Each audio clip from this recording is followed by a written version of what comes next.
Bonjour à tous. Dans cette vidéo, je vais voir avec vous comment gérer des tableaux en PHP.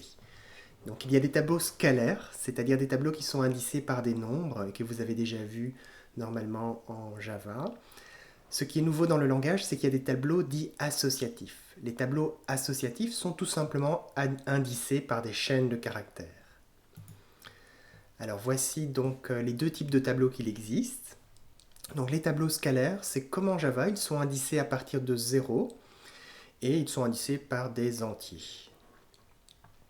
Donc par exemple la variable $pays, crochet 3. Donc ici le langage sait qu'on a affaire à un tableau tout simplement parce qu'il y a un indice entre crochets. Le nom de la variable, de nouveau, vous avez le choix. Et donc simplement les variables doivent être préfixées par un $. Les tableaux associatifs sont indicés par des valeurs quelconques, mais ce que nous allons utiliser, c'est surtout des chaînes de caractères. Et donc ici, un exemple de $users, donc le tableau $users, avec l'indice admin, qui est une chaîne de caractères. Alors pour manipuler les tableaux, il y a plein de fonctions en PHP, notamment la fonction array. Donc la fonction array permet tout simplement de déclarer un tableau et d'initialiser donc des valeurs. Donc si j'écris $pays égale array Belgique, France, mais je vais déclarer une première case du tableau indicée 0 qui aura comme valeur Belgique et une deuxième case du tableau indicée 1 qui aura comme valeur France.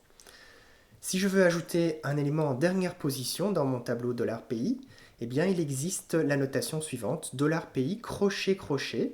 Voilà, on ne met pas d'indice et on affecte directement une valeur. Donc je mets directement Suisse dans la case de ce tableau et automatiquement il sera ajouté cet élément en dernière position, donc dans le dernier indice du tableau. Donc c'est très très pratique cette notation crochet crochet.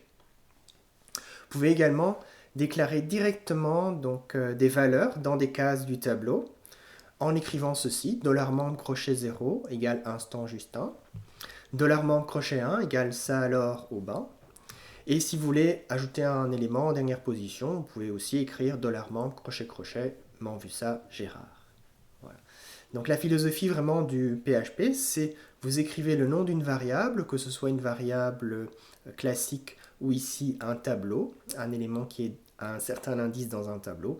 Vous y mettez la valeur que vous voulez et c'est parti, votre tableau existe et ainsi que le couple indice-valeur.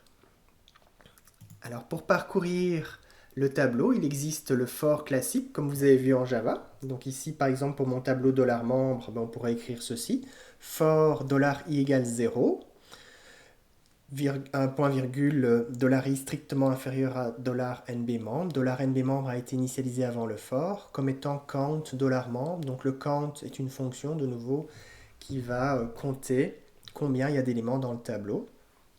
Voilà. Et on passe à l'indice suivant avec $i++. Donc si vous voulez $i, c'est l'indice dans mon tableau que je vais écrire entre crochets. Et la valeur, pour avoir la valeur d'indice $i, je vais écrire $membre crochet $i. Voilà. Alors attention, attention, donc ce parcours va bien fonctionner dans le langage si tous les indices existent de 0 au nombre de membres, -1. Voilà. Alors ce parcours ne fonctionnera plus s'il y a des trous dans le tableau. Et donc on peut avoir des trous entre guillemets dans le tableau, dans un tableau PHP indicé par des entiers. Donc si on supprime des valeurs, on peut supprimer des valeurs, on peut supprimer totalement la case numéro 2 par exemple dans le tableau. Et pour ça il existe la fonction unset. Donc, le fait que ceci existe dans le langage, de pouvoir supprimer complètement un indice et sa valeur dans un tableau, je vous déconseille d'utiliser le for. Donc, il est vraiment utilisé, ce for, que si vous êtes sûr qu'il y a tous les éléments d'indice 0 au nombre d'éléments -1. Ce que nous allons faire plutôt en PHP pour parcourir un tableau, c'est un for each. Donc, le for each s'écrit comme ceci dans le langage. Donc, for each. Entre parenthèses, j'écris le tableau que je veux parcourir. Donc $membre au pluriel ici, c'est le tableau que je veux parcourir. Et on va le considérer comme, le petit mot-clé as en anglais signifie comme, une paire de clés et de valeurs. Donc il y a $clé ici qui va représenter l'indice et il y a une espèce de flèche, donc un égal et un strictement plus grand. Et donc à chaque indice, on pointe sur une valeur que j'écris ici $valeur. Voilà. Ici, vous avez le choix d'écrire ce que vous voulez comme variable. Ce qu'il faut retenir, c'est qu'à gauche de la flèche, entre guillemets la flèche, il y a l'indice, et à droite de la flèche, il y a la valeur qui se trouve dans la case à cet indice. Voilà, c'est ce que j'ai écrit ici en commentaire. Donc $clé, c'est l'indice, et $valeur, c'est l'élément qui se trouve à l'indice $clé. Ainsi, ça va parcourir donc tous les éléments du tableau $membre, que les indices soient scalaires, qu'il y ait des trous ou pas, que les indices soient des variables chaînes de caractères, ça va fonctionner également. Donc je vous recommande vraiment d'utiliser le for each ici dans le cadre du cours. Voici un exemple concret. Donc dans une vue, dans mon modèle MVC didactique, eh bien dans une vue, je vais pouvoir écrire ce code, par exemple, pour afficher le contenu du tableau $membre. Donc on a, par exemple, entre balises P, paragraphe. Donc je vais ouvrir une balise PHP et je vais écrire mon for each. Donc for each, $membre as, $i, flèche, $membre.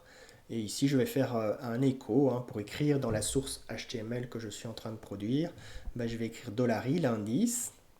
Je concatène le deux points.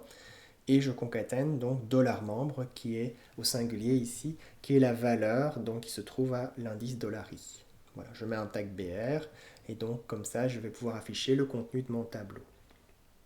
Voilà pour cette vidéo numéro 7 concernant les tableaux en PHP.